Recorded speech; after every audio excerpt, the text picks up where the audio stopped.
पुढल्या महिन्याला पुन्हा माझा नंबर पहिला आला, पण मैत्रीचे क्षेत्र वाढण्यास त्यामुळे अडथळा आला नाही. नागू तेलाच्या घाण्यावर मधून मधून माझ्या खेपा होतच असत. त्याचप्रमाणे गणू पट्टेवाल्यालाही मी काही विसरले नव्हते. सारदळांच्या यमूच्या घरी किंवा दुकानी जावे असे माझ्या मनात आले होते, पण बोलावल्याशिवाय कसे जाणार? तिच्या एकंदर भाषणावरून मी तिच्या घरी यावे अशी तिची इच्छा फार दिसत होती, पण कुठे नडत होते ते काही कळेना. या घोटाळ्यावर ठकूने प्रकाश पाडला. यमूच्या बापाच्या दुकानी जाण्याचा एके दिवशी तिला प्रसंग आला होता. त्यावेळी यमू ही दुकानी होती. ठकूला पाहताच मला बोलावण्याचा विषय निघाला. त्यावेळी जो संवाद झाला त्यावरून ठकूने असे धोरण बांधले की यमूचा बापच या कामी विरुद्ध होता. यमू जवळजवळ रडकुंडीला सुद्धा आली, पण तो काही कबुली देईना. ही हकीकत ऐकल्यावर मलाही थोडेसे आश्चर्य वाटले. मोठमोठे भाटे व्यापारी मी पेढीवर गेले असता माझा किती मान मरातब ठेवतात, नव्हे आलेले गडगंज गिऱ्हाईकही आमच्या स्वागतासाठी घालवतात. असे असता एका साधारण किराणा मालाच्या दुकानदाराने हा मान मिळवण्याचे का टाळावे?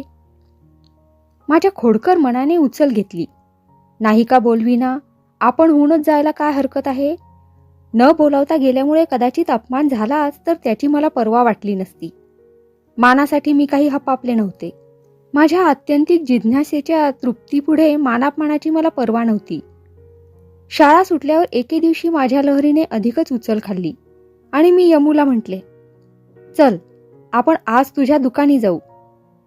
यमूला जितक्या लवकर आनंद झाला तितक्याच लवकर तिचा चेहरा पडला. ठकूच्या तोंडून सर्व काही कळले असल्यामुळे, अर्थात हा प्रसंग अनपेक्षित नसल्यामुळे मला त्याचे काहीच वाटले नाही. यमू म्हणाली, तू आलीस तर फार छान होईल. थोडेसे घुटमळल्यासारखे करून म्हणाली, पण बाबा काय म्हणतील कोण जाणे. कदाचित त्यांना आवडणार नाही.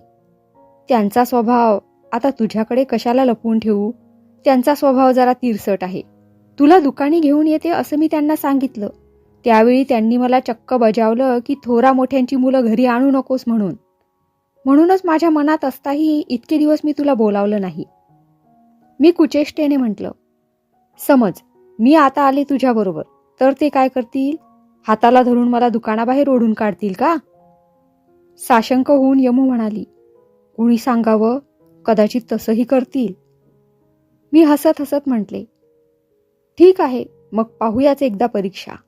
नको ग बाई, घाबरून यमू म्हणाली, उगीच माझ्यामुळे तुझी फजिती नको.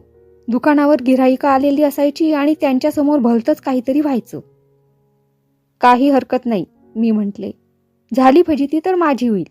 मी स्वच्छ तुझ्या तात्यांना सांगेन की मी आपणहून आले, यमूनं काही मला बोलावलं नाही. पाहूया तर एकदा काय गंमत होते ती. तू असं कर, मी कोण आहे हे त्यांना मुळी सांगूच नकोस. ठकूलाही आपण बरोबर घेऊ. गोडबोल्यांची बणीही येईल. गणबाला बाजूला उभं राहायला सांगू. मी यापूर्वी कधी तुमच्या बाजूला गेलेच नाही, त्यामुळे त्यांनी कदाचित मला पाहिलंही नसेल. ओळखलंच तर व्हायचं तसं होईल, आणि नच ओळखलं तर काही नवीनच गंमत होईल. माझ्या या बेताचे यमूला भारीच कौतुक वाटले. ठकूनेही साथ दिली आणि गणू पट्टेवाला म्हणाला, त्याची काळजी नको ताईसाहेब, मी समोरच्या घरी बसून तुमच्यावर नजर ठेवतो. त्याची काय बिशाद आहे ह्यांचा अपमान करायची. बाकी तो माणूस आहे जरा विचित्रच, पण मी असलो म्हणजे काही भ्यायचं कारण नाही.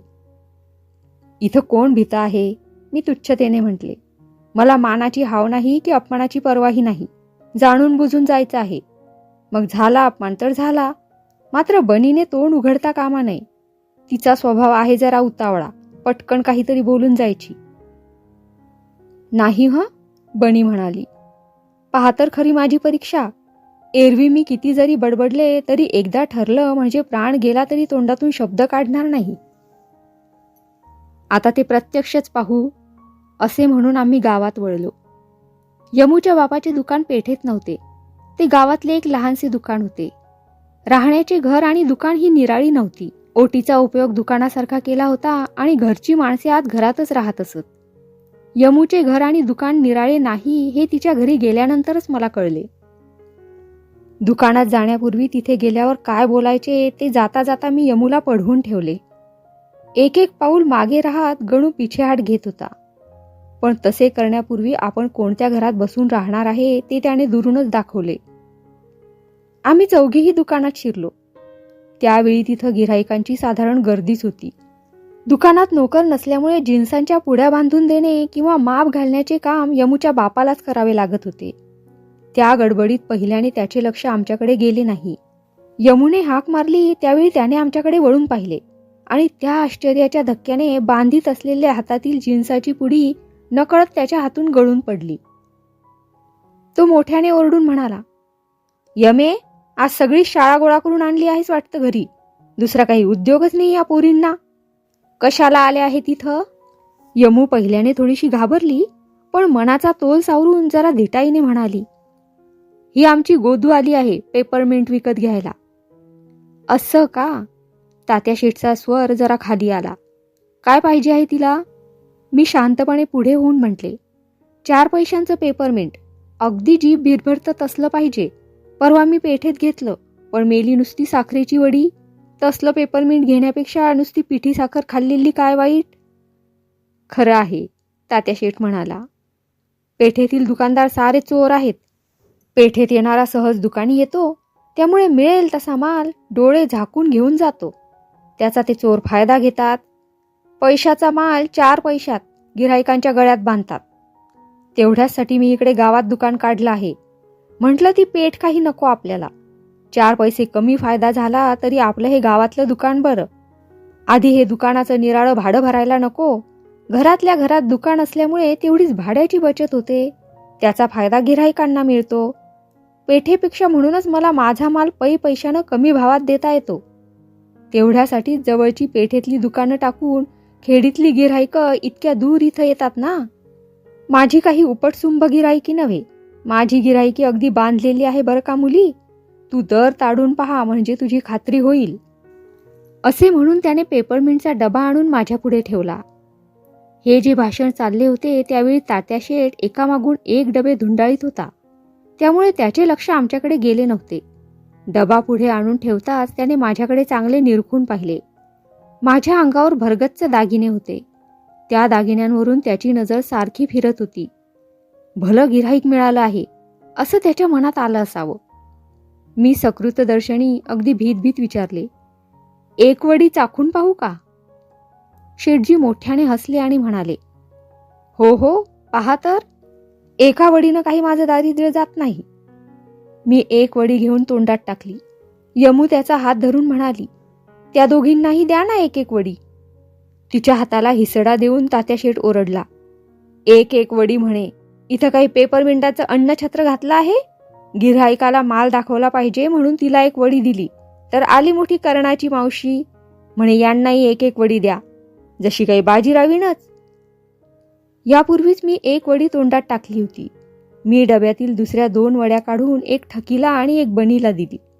तात्या शेठ जरा चमकला, पण नवे गिऱ्हाईक गाठण्याच्या आशेने जरा थंडावून म्हणाला, बरं त्यांनाही दे, त्यांनाही पाहू दे अनुभव. या बनीचा बाप तो नारू गोडबोल्या, कधी चुकून सुद्धा माझ्या दुकानी यायचा नाही. इथं 4 पावलांवर त्याचं घर, पण तंगड्या तोडीत पेठेत जातो.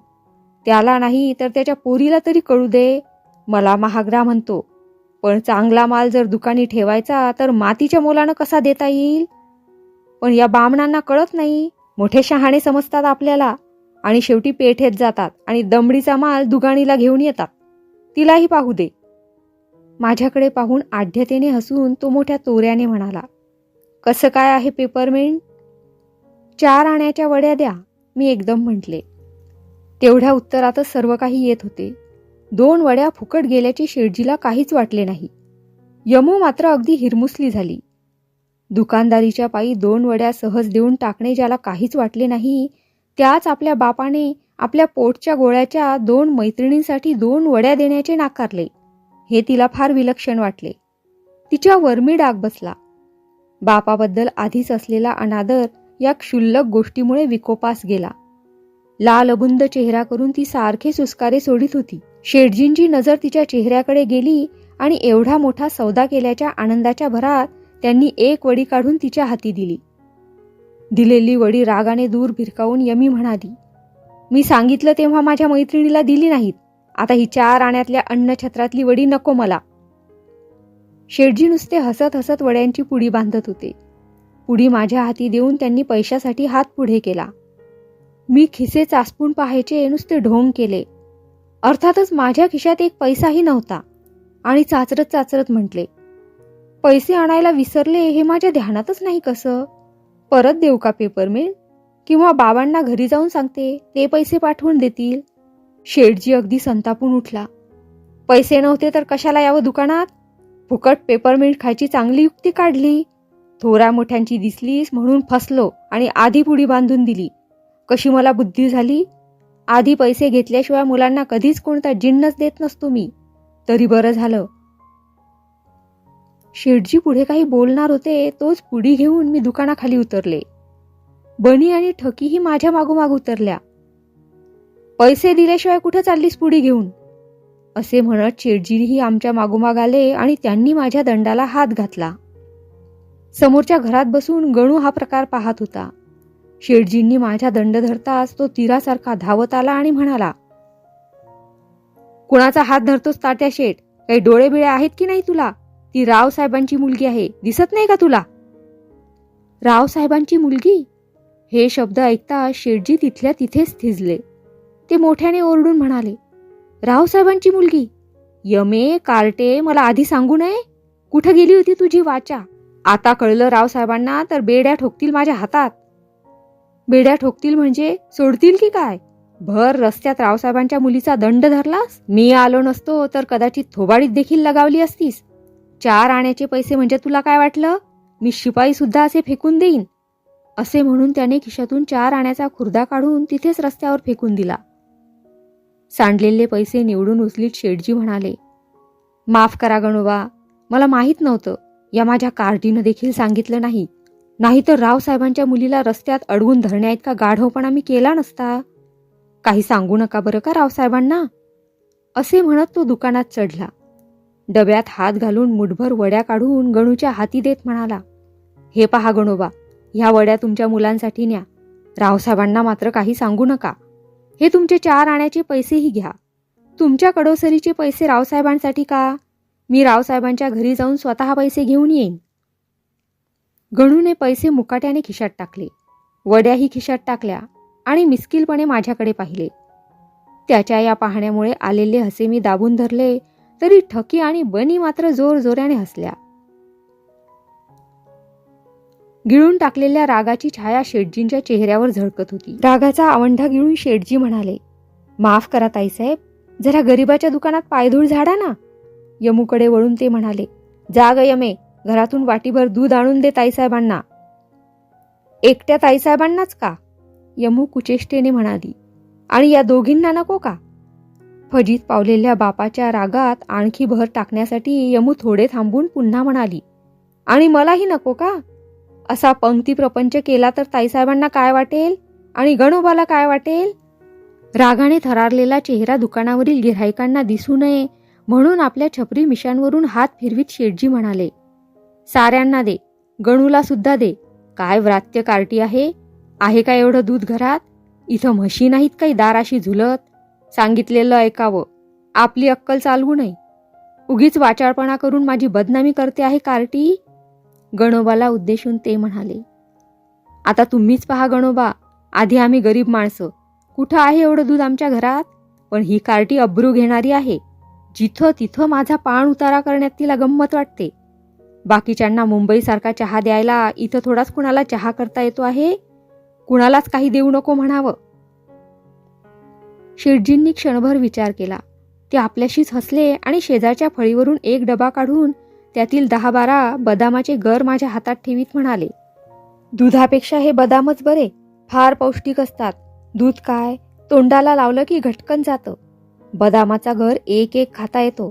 चांगले घटकाभर खायला होतील हे बदाम गर. फार महागातले आहेत. पेठेत नाही मिळायचे असले गर. कान्हेरे वकिलांना फार आवडतात म्हणून त्यांच्यासाठी मुद्दाम आणवतो. बापट वकील देखील केव्हा केव्हा घेऊन जातात. शेलक्या गिऱ्हाईका वाचून कोण घेणार असला हा माल चिपळूणात? नाही म्हणायला कडवेकरांच्या तालमीतली पोरं मात्र नेहमी घेऊन जातात. तो खिंडीतला विंचूही केव्हा केव्हा घेऊन जातो. आहे नुसता काडी पहलवान, पण लेकाला बदाम खायला पाहिजेत.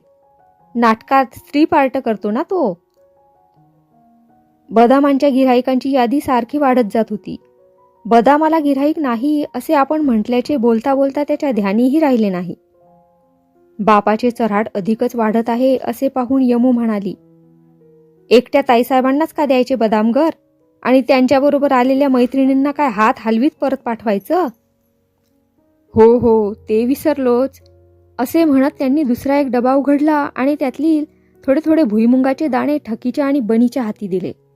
त्या दोघीही दाणे खिशात टाकताना माझ्याकडे पाहून सूचकतेने हसू लागल्या. शेठजींचा राग त्या हसण्याने वाढला होता खरा, पण त्याला तोंड फुटायची ती संधी नव्हती. दांभिकपणाने हसत हसत शेठजी म्हणाले, आज मोठा भाग्याचा दिवस. माझ्या मुलीच्या धर्मानं तुमच्यासारख्यांचे पाय माझ्या दुकानाला लागले, नाहीतर कशाला येणार तुम्ही इकडे? नोकर चाकर शिपायांना काय तुमच्या घरी तोटा आहे? पण तुम्ही स्वतः आलात. रावसाहेबांचा कोठीवाला पेठेतून जिन्सा आणतो ते मला माहीत आहे. लेकाचा दुकानदाराकडून अडत खातो आणि रावसाहेब आणि दुकानदार या दोघांनाही फसवतो. आमचे डोळे उघडे आहेत म्हणून आम्हाला दिसतं, पण रावसाहेबांना त्याचा पत्ताही नसेल. आपण कशाला उगीच बोला, त्यांचे ते समर्थ आहेत आपला व्यवहार पाहायला. तुम्ही बोलू नका बरं ताईसाहेब, उगीच माझ्या अंगावर किचाट यायचं. आणि तुम्ही हो गणबा, तुम्हीही यातलं काही रावसाहेबांकडे बोलू नका. पुराव्यावर यायचं कदाचित, आणि असल्या गोष्टीचे पुरावे कसे करता येणार? पण हे कारकून कोठीवाले म्हणजे मोठे बिलंदर. जिन्नस आणायला कवडी दिली तर उगाळून तिचं गंध लावतील आणि एका पैशातली निदान एक पै तरी खाल्ल्याशिवाय राहणार नाहीत. रावसाहेब म्हणजे काय बोलून सांगताच यायचं नाही. ते एक देव माणूस आहेत, पण बाजूला सारे दैत्य बसले आहेत. रावसाहेबांच्या पाठीमागे ही कारकून पेशाची माणसं त्यांच्या नावावर वाटेल तसे पैसे खातात. पण रावसाहेबांना त्याची दात कशी लागावी? मला काय करायचं आहे म्हणा त्याच्याशी? ते खाणारे आहेत तसे ते निस्तरणारे पण आहेत. आमचा काही कधी रावसाहेबांशी संबंध येत नाही. आम्ही काय, आपले वाणी उद्मी लोक. आपला धंदा भला की आपण भले. परक्यांच्या उठाठेवी केलेल्या मला केव्हाही खपत नाहीत. कुणी काही करत असला तरी आपण तिकडे पाहायचं नाही, असा आपला माझा बाणा आहे. शेठजींचे हे चऱ्हाड चालत असता आम्ही चारही मुली आपापसात बोलत होतो. शेठजींच्या भाषणाकडे जरी माझा सारखा कान होता, तरी यमू बनी आणि ठकीच्या खलबतात मी हो ना करून उत्तरे देतच होते. केलेला बेत अगदी बेमालूम उतरला म्हणून यमूलाही आनंद झाला होता खरा, पण ती पुढल्या कर्माला भीत होती. आम्ही निघून जाताच आपल्याला मार बसणार याची तिला जवळजवळ खात्रीच होती. ते ऐकून मला थोडेसे वाईट वाटले. माझ्या खट्याळपणामुळे यमूला मार मिळाला तर मला त्याचा पश्चाताप झाला असता, पण आता त्याला उपाय नव्हता. गोष्ट होऊन गेली होती, आता ती पुसून काढणे शक्य नव्हते. त्यातल्या त्यात समाधानाची गोष्ट एवढी की मार बसणार याचे यमूला काहीच वाटत नव्हते. ती म्हणाली, दिवसातून 4-2 थपडा मिळतातच मला, आणखी 4 जास्त मिळतील. 10 तिथे 25. पण एवढं खरं की बाबांची भली खोड मोडली. गोदूताईला आमच्या दुकानी केव्हा सुद्धा बोलवायचं नाही असं ज्या तोंडानं ते रोज मला सांगत होते, त्याच तोंडानं त्यांनी तिची आता क्षमा मागितली. आता पुन्हा यायला काही हरकत नाही बरं गोदूताई. मी गेल्याशिवाय शेठजींचे चऱ्हाड काही थांबणार नाही असे वाटून मी म्हटले, मी आता येते. बाबा इतक्यात कचेरीतून घरी आले असतील. मी त्यांना सांगून तुमचे पैसे पाठवून देते. माझ्यासाठी तुम्हाला उगीच तसदी पडली मात्र. असे म्हणून आम्ही दुकानाखाली उतरलो आणि वाटेला लागलो. बनी मोठ्या आनंदाने म्हणाली, भली खोड मोडली गुलामाची. आमच्या बाबांना सदा नावे ठेवत असतो. आताच पाहिलंस, कारण नसताना कारकुनांना शिव्या देत होता. त्या आमच्या बाबांनाच उद्देशून बरं का. पण बाबा थोडेच त्याला भीक घालणार आहेत. त्याच्या दुकानचा माल आम्ही घेत नाही म्हणून त्याचा हा बाबावर राग आहे. मेला मुलखाचा महाग आहे. पैशाच्या जिन्सेला 4 पैसे घेतो म्हणूनच बाबा त्याच्या दुकानी जात नाहीत. भल्ली खोड मोडली गुलामाची. आता बाबांना जाऊन सांगते सारी हकीकत. ते पहा, आमचं घर आलं. असे म्हणून ती थांबली आणि मोठ्या अदबीने मला म्हणाली, येतेच घरी गोदूताई. तू आलीस तर आमच्या ताईला मोठा आनंद वाटेल. बाबा अजून कचेरीतून आले नसतील. उभ्या उभ्या येऊन जाईनास. मी उत्तर दिले, आजच नको, पुन्हा येईन एखाद्या दिवशी. आई घरी वाट पाहत असेल. उशीर होईल म्हणून आधी तिला मी सांगितलं नव्हतं. आयत्या वेळी बेत झाला हा. पुन्हा येईन केव्हा तरी, अगदी नक्की येईन. माझा निरोप घेऊन बनी आपल्या घरी गेली. ठकीचा रस्ता बराच पुढे होता म्हणून ती माझ्याबरोबर येत होती. ती काहीतरी बोलणार होती तोच गणू म्हणाला, मोठा मिजाजखोर आहे लेकाचा. गोडबोल्यांच्या बनीनं सांगितलं ते काही खोटं नाही, म्हणूनच याचा धंदा चांगला चालत नाही. गावात दुकान आहे, ज्यांची घरं जवळ आहेत त्यांना बाजारपेठेत जायला वेळ नसतो, ते नाईलाजानं त्याच्या दुकानी जातात. तेवढ्याचाच त्याला अभिमान वाटतो. ती बोलत असताना ठकीचा रस्ता आला. ती आपल्या रस्त्याला वळण्यापूर्वी मला म्हणाली, पाहिलंस, आम्ही गरीब माणसंच बरी, असा पंक्तीप्रपंच तरी करीत नाही. हे भुईमुगाचे दाणे काय करायचे आहेत मला? आमच्या घाण्यावर शेंगदाण्यांच्या राशी पडलेल्या असतात, पण उचलून एक तोंडात टाकावा असे कधी वाटत सुद्धा नाही. इतकी शिसारी आली आहे या शेंगदाण्याची. ते ठाऊक का नाही, पण पंक्ती प्रपंच करायला हवा होता ना, म्हणून मुद्दाम हे दिलं त्यानं. फेकूनच देणार होते, पण म्हटलं आम्हा गरिबांना एवढी मिजाज कशाला हवी? ज्या शेंगदाण्यांच्या पायी आमच्या घरी अन्न येतं त्याचा अपमान कसा करावा? आता उशीर झाला, मी जाते, उद्या बोलू सावकाश. असे म्हणून ती चालती झाली. मी घरी येऊन विचार करू लागले. चिपळूणात आल्यानंतर मुन्सफांच्या घरी 1-2 वेळा हळदी कुंकवाला गेले होते. ते सोडून 3 माणसांच्या घराला माझा पाय लागला. त्या 3 माणसांची मी तुलना करून पाहिली. त्या तिघांच्या ऐपतीत आणि पायरीत जसा भिन्नपणा होता तसाच त्यांच्या वागणुकीतही होता. नागू तेल्याचे प्रेम निस्सीम होते. गणू पट्टेवाल्याच्या प्रेमाच्या मुळाशी स्वार्थाची थोडीशी आच होती. मी गेले त्यावेळी त्याने माझा जो आदर सत्कार केला तो जरी मोठा प्रेमाचा होता तरी त्याच्यात थोड्या अधिकपणाचा वास येत होता. मला खुश करण्यासाठी तो बुद्धिपुरस्सर प्रयत्न करतो आहे असे स्पष्ट दिसत होते. नागू तेल्याच्या आदर सत्कारातला सोज्वळपणा अगदी सात्विक होता. त्यात दांभिकपणाचा लवलेशही नव्हता. पण तात्या शेठची गोष्ट अगदीच निराळी. त्याला काय म्हणावे हेच मला समजेना. आणखी काही माणसांचा अनुभव घेईपर्यंत त्याच्या या वागणुकीची पायरी ठरवण्याचे मी तहकूब केले. दुसऱ्या दिवशी यमू शाळेत आली नाही. ती आजारी असल्याची चिठ्ठी आली होती. माझ्या हृदयाला चिमटा बसला. माझ्या खट्याळपणामुळे बिचारीला उगीच चोप बसला असेल.